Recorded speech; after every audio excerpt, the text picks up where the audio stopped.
말미암아 우리가 살아갈 수 있음을 이 시간에 고백합니다.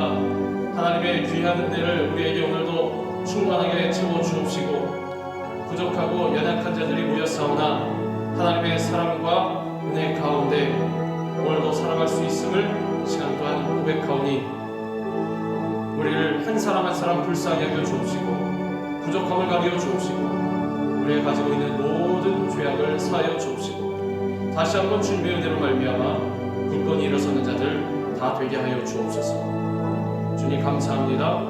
예수 그리스도의 이름으로 감사하며 기도드리옵나이다. 아멘. 한량없는 은혜, 갚을 길 없는 은혜, 내 삶을 행복사는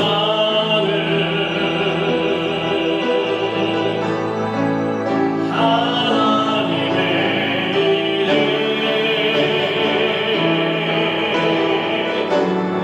은혜, 나 주저함 없이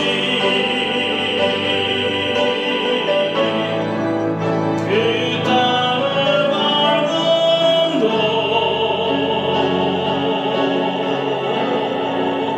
나를 붙드시는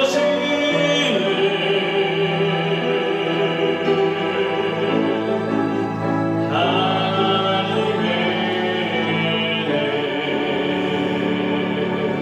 아멘. 우리를 오늘 이 시간도 붙드시는 것은 우리 주님의 은혜임을 고백합니다.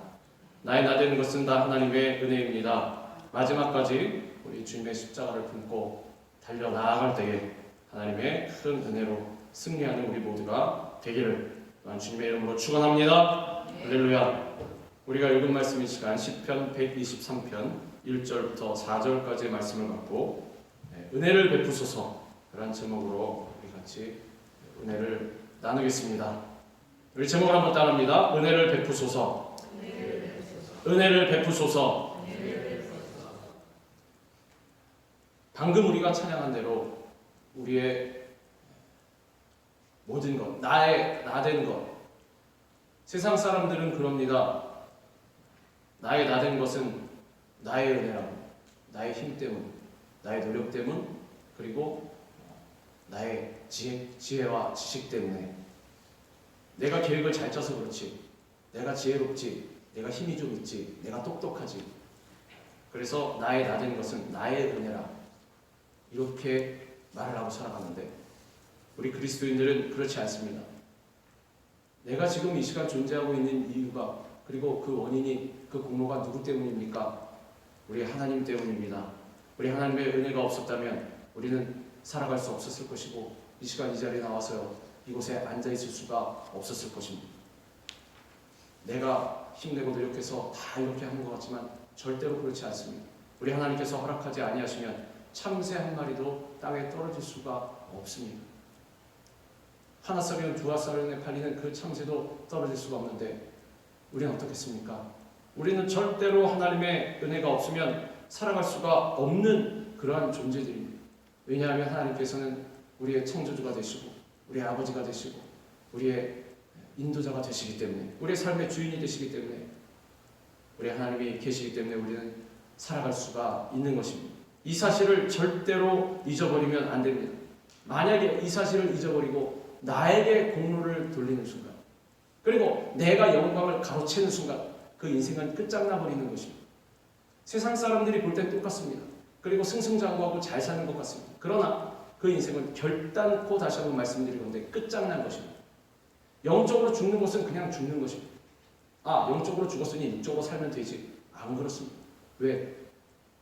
영과 육은 연결되어 있기 때문에, 하나가 되어 있기 때문에. 영혼, 육이 연결되어 있지 않습니까? 그리고 육신은 영혼의 지배를 받습니다. 상호간에 영향을 받습니다. 물론 육신이 침체되어도 영혼이 침체되고, 영혼이 침체되어도 육신이 침체되게 되어 있습니다. 그만큼 영은 아주 중요한 것입니다. 우리가 다른 점이 무엇입니까? 동물들과 짐승들과 다른 점이 뭐가 있습니까? 영적인 존재라는 것입니다. 그래서 하나님과의 관계가 단절되면 우리는 죽는다라는 것입니다. 아담과 하와가 왜 영적으로 죽게 되었습니까? 왜 죄악 때문에 죽게 되었습니다. 하나님과의 관계가 단절되었기 때문에. 그 전에 하나님과 연결되어 있을 때, 에덴 동산에서 살 때, 죄가 없을 때에는 너무나 잘 살았습니다. 걱정, 근심, 괴로움이 아무것도 없었습니다. 날마다 하나님과 교제하며 대화하면서 그렇게 살았는데, 행복하게 살았는데 왜 죄악과 저주가 들어왔습니까? 하나님과의 관계가 단절되었기 때문에. 우리가 영적인 존재로 살아가지 못한다면 우리는 세상 사람들과 다를 바가 없는 것입니다. 그것이 무엇입니까? 우리가 주님의 은혜를 모르고 살아간다면, 하나님의 은혜를 인정하지 않고 살아간다면, 내 삶의 주인이 내가 되어서 내 마음대로 막 살아간다면 그것은 끝난 인생이라고 할 수가 있습니다. 절대로 그러면 안 되지 않습니다. 그렇기 때문에 우리는 늘 주님의 은혜를 기억해야 합니다. 어려울 때도 기억하고, 힘들 때도 기억하고, 잘 될 때도 기억하고, 마찬가지입니다. 우리가 일생을 살아가는 동안 힘들고 어렵고 고통스러운 환경에 처했을 때, 그렇기 때문에 믿고 의지하고 바라봐야 할 분은 오직 우리 주님 한 분뿐이 없다라는 것입니다. 평소에 하나님의 은혜를 인정하지 않고 잊어버리고 있던 사람들은 어려움과 고통이 밀려오면 누구에게 달려가느냐? 세상으로 달려갑니다. 내가 잘 아는 사람한테 달려갑니다. 힘 있는 누군가에게 달려갑니다. 그런데 하나님의 은혜를 늘 마음 가운데 품고 인정하고 있는 사람들, 그 사람들은 어디로 달려가느냐? 그렇지 않을 때에도 하나님과 함께 있었지만 어려운 일이 생기면 더더군다나 누구에게 가냐? 우리 하나님께 달려나가는 것입니다. 오직 의지하고 우리 주님만 바라보는 것입니다. 문제를 바라보며 낙심과 좌절, 그리고 심지어는 자기 연민에 빠지지 말고 언제나 우리에게 은혜 베풀기를 원하시는 주님만을 바라보며 나아갈 때 우리 삶에 진실로 놀라운 일이 벌어진다는 것입니다. 만약에 이 사실을 체험하지 못했다면 앞으로 변화되면 됩니다. 지금까지 그렇게 살아오지 못했다면 앞으로 바꿔서 살아가면 되는 것입니다. 돌이키면 되는 것입니다. 늦지 않았습니다. 지금까지는 하나님의 은혜를 잊고 내 마음대로 살아오고 형식적인 신앙생활을 했다면 지금부터 바꾸면 되는 것입니다. 아직 늦지 않았습니다. 하나님, 이제 제가 바뀌기 원합니다. 우리 주님의 은혜를 붙잡고 나아가는 자, 하나님께서 나를 위해서 일하심을 바라보며 나아가는 자, 그 나라와 그 의를 먼저 구하는 자, 지금까지는 내 것을 먼저 구했지만 이제는 내 것을 다 밀어놓고 뒤로 던져버리고 우리 주님의 은혜만을, 하나님의 의만을 먼저 추구하는 그러한 인생을 살아가기 원합니다. 그러면 무엇을 겪게 되냐? 무엇을 체험하게 되냐? 하나님의 일하심을 체험한다는 거죠. 저는 한 번도 주님의 일하심을 체험해보지 못했습니다. 잘못 살았다는 거죠. 이제는 제대로 살아야 합니다. 하나님의 은혜를, 주님의 일하심을 체험하기 원합니다. 놀라운 기적을 체험하기 원합니다. 그러면 체험할 수 있게끔 살아가야 합니다. 내 하나님을 진실로 믿고 신뢰하고 의지하고 우리 주님의 은혜를 기억하여서 언제나 모든 영광은 항상 주님 앞에, 모든 공로는 우리 주님 앞에, 나의 나된 것은 우리 주님의 은혜라, 내가 가진 모든 것도 우리 주님의 것입니다. 주님 받아옵소서. 이러한 삶의 자세로 나갈 때 하나님께서 뭐라고 하시냐? 그래, 네가 그것을 인정하는구나. 그러면 내가 너의 모든 것을 책임져 주마. 그렇게 되는 것입니다. 시편 123편은 먼 곳에서 온 순례자들이 높은 곳에 위치한 예루살렘 성전에 올라가면서 부른 노래이기 때문에 이 성경에 뭐라고 되어 있습니까? 성전에 올라가는 노래. 그리고 우리는 그것을 순례자의 노래라고 부릅니다. 우리 그리스도인들은 하늘 성전을 향해서 나그네 길인 이 세상을 걸어가는 순례자입니다. 오늘 말씀을 통하여서 순례자로서 이 세상을 어떻게 살아가야 하는지 깨닫고 말씀대로 살아가는 우리 모두가 되기를 주님의 이름으로 축원합니다. 믿음의 사람은 언제나 주님을 바라보면서 살아가야 합니다. 하늘에 계시는 주여, 내가 눈을 들어 주께 향하나이다. 오늘 이 시간 시편 기자 이 시편을 쓴 미상의 작자는 믿음의 눈을 들어서 하늘에 계신 주님을 바라본다고 고백하고 있습니다. 이 무명의 시인에 대해서는 여러 가지 학자들의 의견이 있겠습니다만 대체적으로 뭐라고 말하고 있냐? 느헤미야 시대 때 살았다고 합니다. 그리고 그때가 어느 때입니까? 바벨론의 포로로 잡혀갔을 때, 바벨론의 포로로 잡혀간 남유다 백성 가운데 한 사람이 아니었겠느냐라고 그렇게 보고 있습니다. 포로로 살아야 했던 이 미상의 작자는 그 나라 사람들의 비웃음거리였고 멸시와 천대의 대상이었다는 것입니다. 시편 기자는 이러한 어려운 상황에 대해서 이렇게 말합니다. 안일한 자의 조소와 교만한 자의 멸시가 우리 영혼에 넘치나이다. 바벨론 사람들은 포로로 끌려온 유다 백성들, 우리나라에 잘 오셨습니다. 아주 극진히 손님처럼 대접한 것이 아니라 조롱하고 짓밟고 무시한 것입니다. 어떤 시편에 그렇게 기록되어 있지 않습니까? 너희가 갖고 온 수금이나 악기를 갖고 내 앞에서 너희가 섬기는 그 하나님이란 그 존재를 한번 찬양해봐라. 옆에서 술 마시고 유흥을 하면서 우리가 노는데 네가 한번 노래해봐라. 조롱한 것입니다. 비웃는 것입니다. 네 신이 어디 있느냐? 네 신이 있으면 네 왜 잡혀왔느냐? 증명해봐라. 우리의 인생에서도 나의 어려운 처지를 비웃는 사람들이 많이 있고 나보다 더 많이 가지고 더 높은 자리에 있다는 이유로 상대방을 무시하는 그러한 교만한 사람들을 많이 만날 수가 있습니다. 이런 사람 만나면 어떻습니까? 좌절합니다. 절망합니다. 낙심합니다. 탄식합니다. 우리가 고난 가운데 있을 때 세상 사람들이 하나님을 믿는다고 하면서 왜 저런 일을 당하는가 비웃고 조롱하면 그 말이 비수가 되어서 가슴에 찔러지지 않습니다. 때로는 믿음이 흔들리기까지 합니다. 열심히 예수 믿는다고 하면서 당신 삶은 왜 그 모양이요? 그럼 어떻게 됩니까? 하나님, 저 사람 말이 맞습니다. 왜 제가 이 모양의 꼴입니까? 이러한 어려움을 겪은 시편 기자 시편 42편 3절에서 이렇게 말합니다. 사람들이 종일 내게 하는 말이 내 하나님이 어디 있느냐 하오니 내 눈물이 주야로 내 음식이 되었도다. 얼마나 눈물을 많이 흘렸는지 눈물을 음식처럼 마실 지경이 되었다라는 것입니다. 또 10절에서도 이렇게 말합니다. 내 뼈를 찌르는 칼같이 내 대적이 나를 비방하여 늘 내게 말하기를 내 하나님이 어디 있느냐 하도다. 예나 지금이나 비방하는 사람들은 말이 똑같은 것 같습니다. 네 하나님이 어디 있느냐?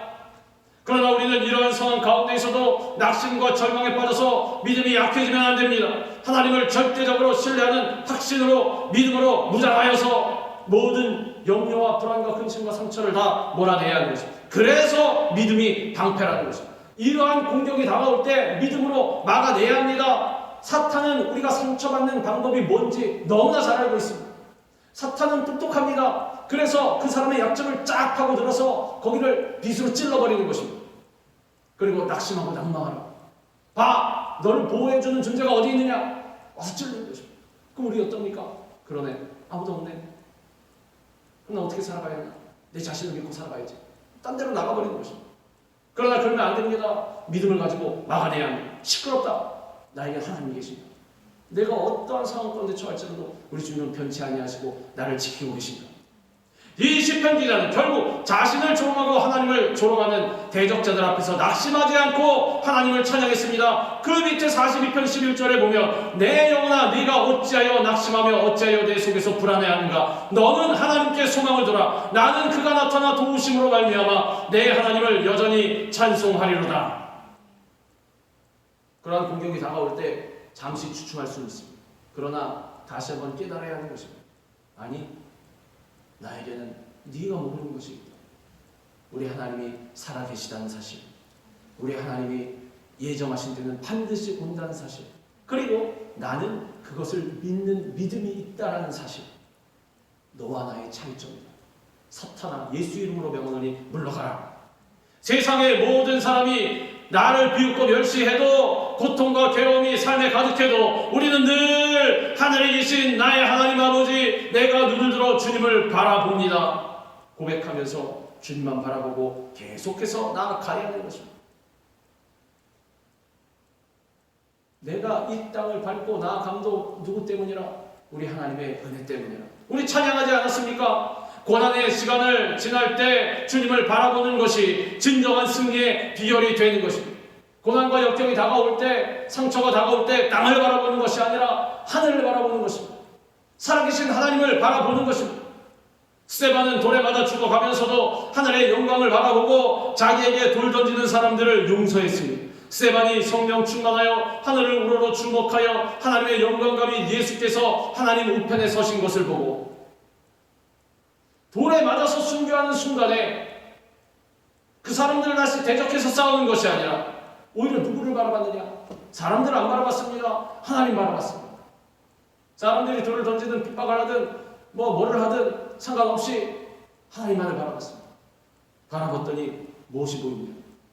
우리 예수님께서 하나님 우편에 서신 것이 보였다는 것입니다. 하나님을 바라보는 사람들한테만 하나님 보입니다. 저는 하나님 바라본 적이 없습니다.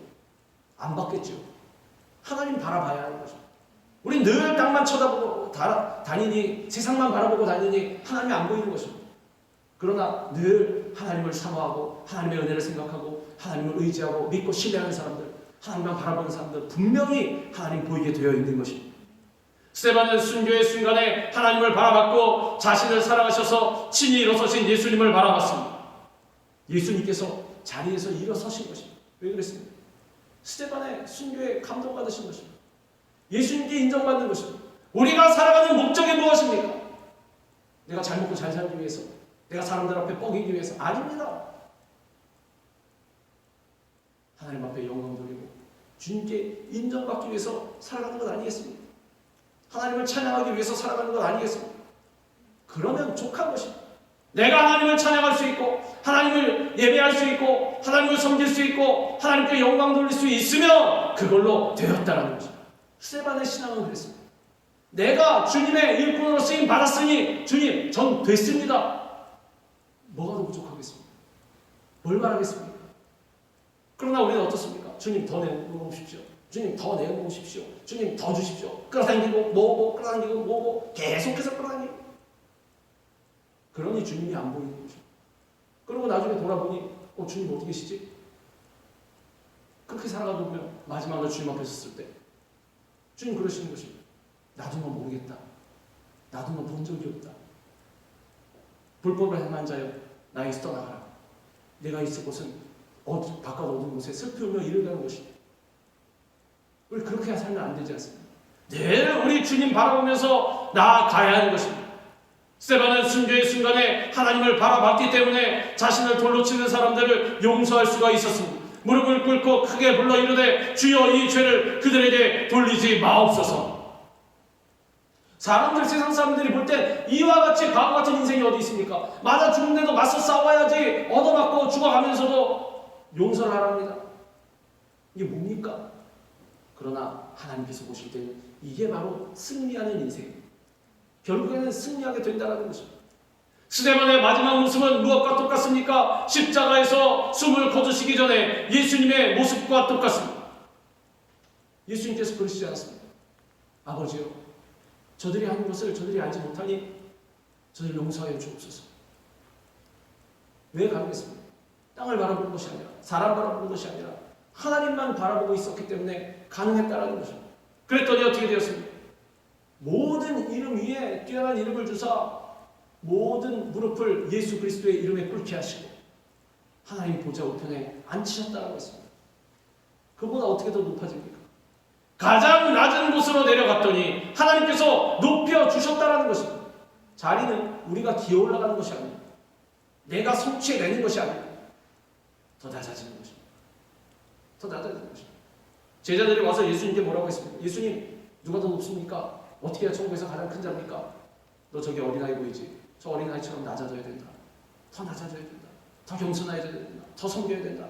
그래야 진정으로 높아질 수 있는 것입니다. 왜? 높아지는 건 내가 기어 올라가는 것이 아니라 하나님께서 높여주셔야 가능한 것이기 때문에 하나님께서 높여주시면 낮출 자가 없고 하나님께서 낮추시면 높일 자가 없다는 것입니다. 분명히 성경에다 기록되어 있습니다. 그런데 우리는 그 원리를 까먹습니다. 왜 까먹습니까? 인정하기 싫어서. 낮아지는 것만큼 비굴한 것이 없습니까? 주님, 제가 말씀을 알고 있는데 저는 그렇게는 못 살겠습니다. 이렇게 된다는 것입니다. 사실 모르지 않습니다. 우리는 다 알고 있습니다. 왜냐하면 성령님께서 양심을 통해서 레마의 말씀을 말씀하시기 때문에. 그런데 알고 있는데도 불구하고 싫은 것입니다. 그러나 우리는 그러면 안 됩니다. 그게 육신의 소욕에 무릎 꿇는 것입니다. 그래서 사도 바울도 심지어 그 사도 바울도 날마다 싸운 것입니다. 내 속에서 두 마음이 있다라고. 두 마음이 계속해서 싸운다라는 것입니다. 오라 나는 공고한 사람이다. 이 사망의 몸에서 누가 나를 건져내랴. 날마다 탄식한 것입니다. 사람은 그렇습니다. 그렇기 때문에 싸워 이겨내야 하는 것입니다. 주님! 내가 진정으로 주님만 바라보고 더 낮아지게 하옵소서. 스데반은 예수님처럼 살다가 예수님처럼 하나님 품에 안겼습니다. 이처럼 우리도 죽는 순간까지도 언제나 예수님만 바라보고 나아가야 하는 것입니다. 아내를 잃은 슬픔을 십자가 보혈의 능력에 의지하여서 극복하고 42년 동안 목회하면서 2000여 편의 찬송가를 작사 작곡한 분이 계신데 엘리셔 호프만이라는 목사님입니다. 이 목사님 하루는 신방을 갔는데 한 부인을 만났습니다. 그런데 이 부인이 무슨 슬픔이 있었는지 울기만 하면 계속해서 슬프게 웁니다. 위로를 해도 울고 뭐해도 울고 계속해서 울부짖습니다. 간절히 기도하고 위로했지만 부인은 계속해서 웁니다. 뭐라고 해줄 말이 있습니까? 그 해줄 말이 없었던 이 목사님, 성도님의 모든 슬픔을 예수님께 아뢰는 도리밖에는 아무것도 없습니다. 예수님만이 성도님의 슬픔을 위로하실 수가 있습니다. 네, 이 말이 끝나니까 이 부인이 울음을 뚝 그쳤습니다. 뭐라고 하냐? 맞습니다. 예수님께 아뢰면 됩니다. 예수님께 아뢰면 됩니다. 신방을 마치고 돌아오는데 목사님 뒤에 이 부인의 고백이 계속해서 아른거립니다. 예수님께 아뢰면 됩니다. 그래서 그 감동을 그대로 적은 것이 바로 우리가 찬양한 찬송가 337장 내 모든 시험 무거운 짐을, 이 찬송입니다. 내 모든 시험 무거운 짐을 주 예수 앞에 아뢰이며 근심에 쌓인 날 돌아보사 내 근심 모두 맡으시네. 무거운 짐을 나홀로 지고 견디다 못해 쓰러질 때 불쌍히 여겨 구원해 주니 누구밖에 안 계십니까? 은혜의 주님 오직 예수. 그래서 우리는 늘 예수님만 바라보고 예수님께 나아가야 하는 것입니다. 이 찬양의 고백처럼 우리는 삶의 모든 초점을 오직 예수님께 맞춰야 합니다. 자신이나 아니면 다른 사람, 환경이나 아니면 다른 처지가 아닌 우리 주님을 바라보는 그러한 자들에게 반드시 하나님께서 허락하시는 승리가 다가오는 것입니다. 하나님께서는 은혜를 사모하는 자에게 더 많은 은혜를 베풀어 주십니다. 오늘 본문 2절은 이렇게 말씀합니다. 상전의 손을 바라보는 종들의 눈같이 여주인의 손을 바라보는 여종의 눈같이 우리의 눈이 여호와 우리 하나님을 바라보며 우리에게 은혜 베풀어 주시기를 기다리나이다. 주인의 손만을 바라보는 종과 같이 주님만을 바라보며 은혜 베풀어 주시기를 기다린다라고 고백하고 있습니다. 종의 삶은 주인의 손에 달려 있습니다. 주인이 은혜를 베풀면 평안하고 형통한 삶을 살겠지만 주인이 은혜를 베풀지 않으면 절망과 고통의 삶을 살아야 합니다. 지금은 물론 이 사회에도 종과 주인이 없습니다. 그러나 과거에는 종과 주인이 있었습니다. 그래서 주인이 말하면 종은 죽을 수밖에 없습니다. 그럴 정도로 종과 주인의 권세가 다릅니다. 그래서 주인이 종을 잘 대해주면 그 종은 평안하게 되고, 반대로 주인이 종을 미워하면 야, 넌 밥도 먹지 마라, 넌 가서 일이나 해라, 이러면 평생 고통과 괴로움 가운데 삶을 살아야 하는 것입니다. 그래서 종은 늘 주인의 손길만 바라볼 수밖에 없다라는 것입니다. 우리의 삶도 우리 삶의 주인이신 하나님의 손에 달려 있습니다. 따라서 우리는 항상 하나님의 은혜를 사모해야 합니다. 우리를 치유하시고 회복시키시고 인도하시고 도우시는 하나님의 손길을 의지하며 살아가야 합니다. 시편 138편에서 다윗은 이렇게 고백합니다. 내가 환난 중에 다닐지라도 주께서 나를 살아나게 하시고 주의 손을 펴사 내 원수들의 분노를 막으시며 주의 오른손이 나를 구원하시리이다. 늘 다윗은 하나님의 은혜를 사모하고 주님의 은혜를 간구한 것입니다. 갈구했습니다. 하나님의 은혜 가운데 보편적인 은혜가 있습니다. 주님을 안 믿는 자들에게도 내려주시는 은혜 뭐가 있습니까? 공기도 있고 햇빛도 있고 물도 있고 여러 가지가 다 있습니다. 모든 환경. 그런데 특별한 은혜도 있습니다. 하나님의 은혜를 사모하는 자들에게만 주시는 그런 은혜, 그 삶을 인도하시고 도우시는 좋으신 하나님의 그 권능의 손길. 우리는 하나님의 은혜 없이는 하루 한 시간도 살아갈 수가 없습니다. 우리는 은혜를 사모하면서 주님께서 주실 은혜를 계속 간구하고 기다려야 하는 것입니다. 주님께서 은혜를 주시든 말든 못 본 척하고 나아가는 것이 아니라 주님 관심 없습니다. 왜? 나는 부족함이 없으니까, 난 내가 다 갖고 있으니까, 이러면 절대로 안 돼요. 지금 내가 갖고 있는 것도 뭐라고 말씀드렸습니다. 다 주님께서 주신 것이고 궁극적으로 주님의 것입니다. 그렇기 때문에 나는 아무것도 없고 벌거벗은 거나 마찬가지라는 것입니다. 내가 입고 있는 옷도 다 주님의 것. 그래서 더더군다나 우리 주님의 은혜를 늘 사모하고 간구해야 한다는 것입니다. 그리고 어려운 일이 다가올 때도 지금 당장 힘들다고 좌절하고 낙심해서는 안 됩니다. 하나님께서 은혜를 베푸실 그때까지 늘 인내해야 하는 것입니다. 그리고 참고 기다려야 합니다. 인내가 없는 사람들은 금방 무슨 일이 생기면 달려나갑니다. 다다닥 다른 곳으로 참지 못하고. 그러나 왜 인내가 필요하냐? 왜 오래 참음이 필요하냐? 왜 성령의 열매가 그것이 있느냐? 반드시 필요하기 때문에, 우리가 믿음 생활을 온전히 해내기 위해서 필요하기 때문에. 왜냐하면 하나님의 시계와 우리의 시계는 다릅니다. 하나님의 뜻과 우리의 뜻은 다릅니다. 근데 누구의 뜻이 더 높습니까? 하나님의 뜻. 누구의 뜻이 더 정확합니까? 하나님의 뜻. 누구의 뜻이 더 옳습니까? 하나님의 뜻. 늘 우리가 그것을 기억해서 아직 내가 생각하고 있을 그러한 때와 달라서 아직 뭐가 다가오지 않았다면 끝까지 인내해야 한다는 것입니다. 내가 열심히 주님 앞에 기도하고 부르짖고 있다면 반드시 하나님께서는 우리의 기도를 들으시고 그리고 응답하신다는 것입니다. 그 응답의 때는 내가 생각하는 때랑 다르니 끝까지 인내해야 한다는 것입니다. 다윗은 또한 이렇게 증거합니다. 내가 여호와를 기다리고 기다렸더니 귀를 기울이사 나의 부르짖음을 들으셨도다. 나를 기가 막힐 웅덩이나 수렁에서 끌어올리시고 내 발을 반석 위에 두사 내 걸음을 견고하게 하셨도다. 믿음의 사람들은 이와 같습니다. 믿음의 사람들이 믿음이 없는 사람들과 차이점이 무엇이 있습니까? 인내, 오래 참음. 아브라함 보십시오. 몇 년을 기다렸습니까? 25년을 기다렸습니다. 요셉은 13년이 넘도록 기다렸습니다.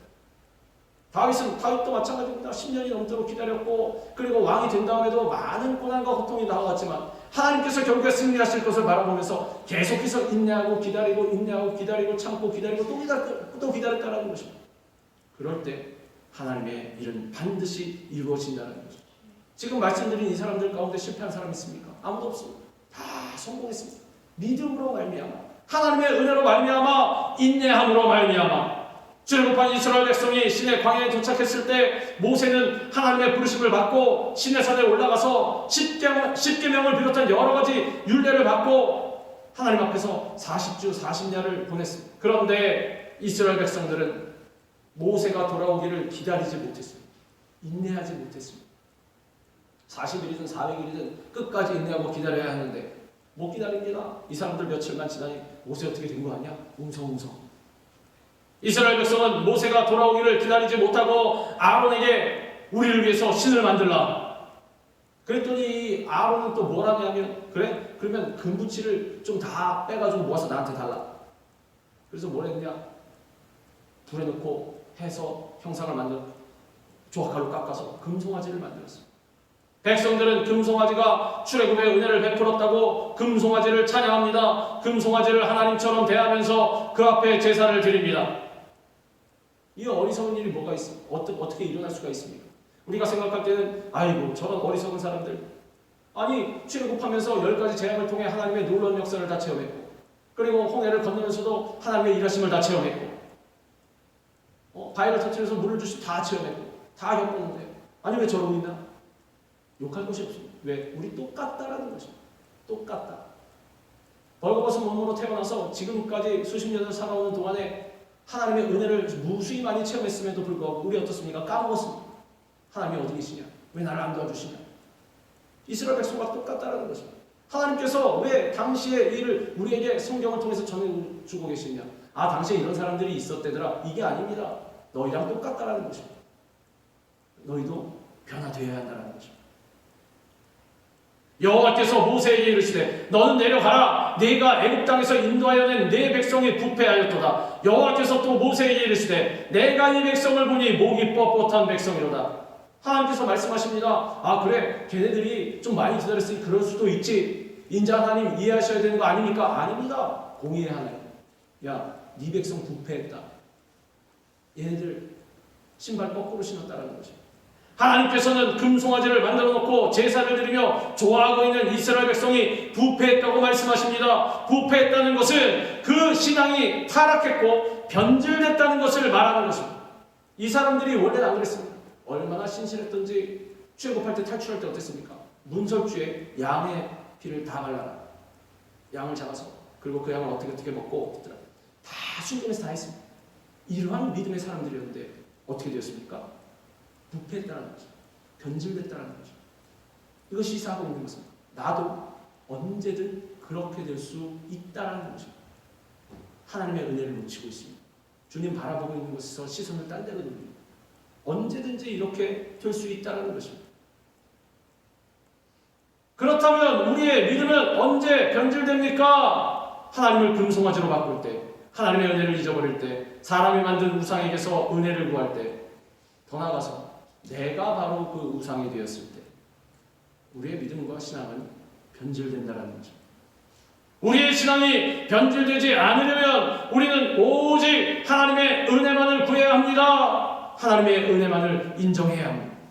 하나님께서는 우리에게 은혜를 베푸시기 위해 기다리고 계시고 은혜 베푸시는 하나님을 기다리는 자에게 반드시 은혜와 복을 주십니다. 그러나 여호와께서 기다리시나니 이는 너희에게 은혜를 베풀려 하시며 일어나시리니 이는 너희를 긍휼히 여기려 하심이라. 대저 여호와는 정의의 하나님이심이라. 그를 기다리는 자마다 복이 있도다.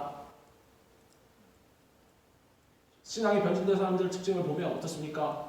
결국에는 나에게 영광을 돌리고 있습니다. 하나님의 은혜를 잊어버리고 나의 은혜를 돌리고 있습니다.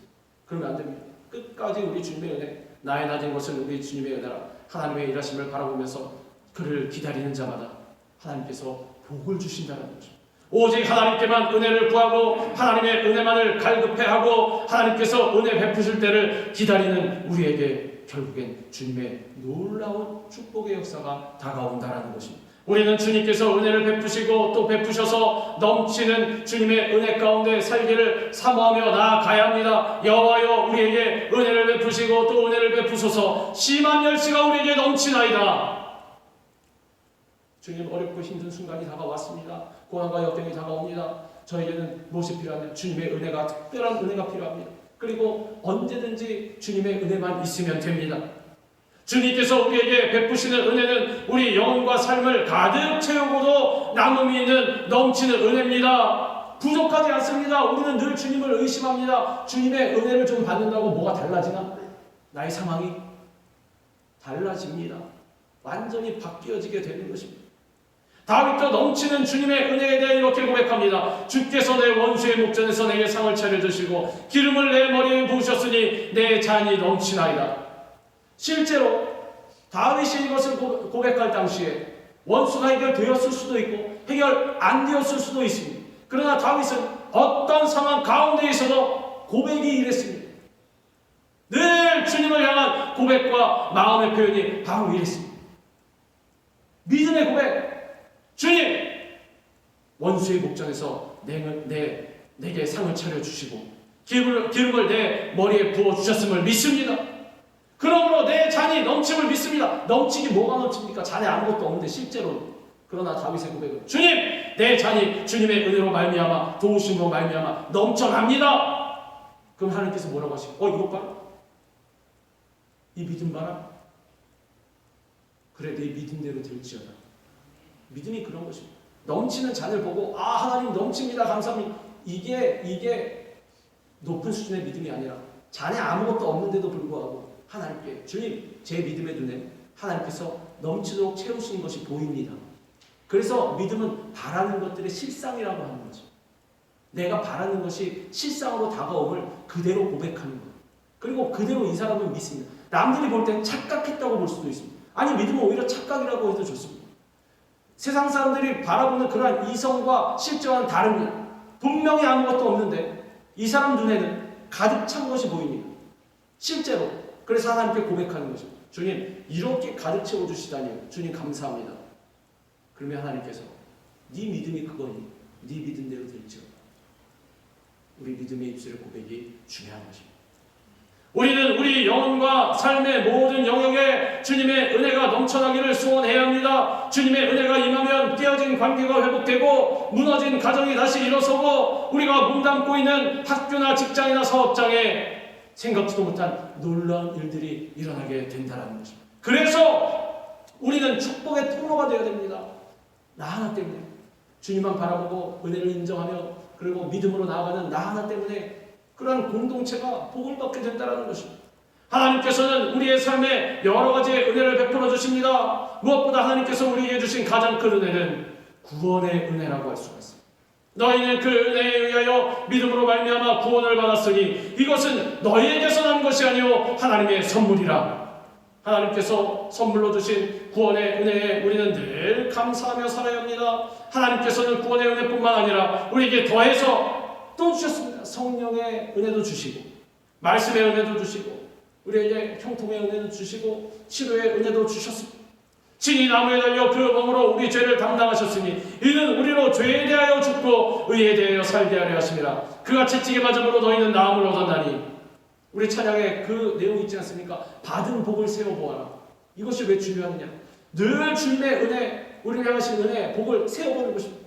늘 손꼽아서. 그러면 원망, 불평할 게 아무것도 없습니다. 슬퍼할 것이 아무것도 없어요. 왜? 받은 것이 너무 많으니까. 어이구 주님 10손가락에 다 꼽히지도 않습니다. 너무 많아서.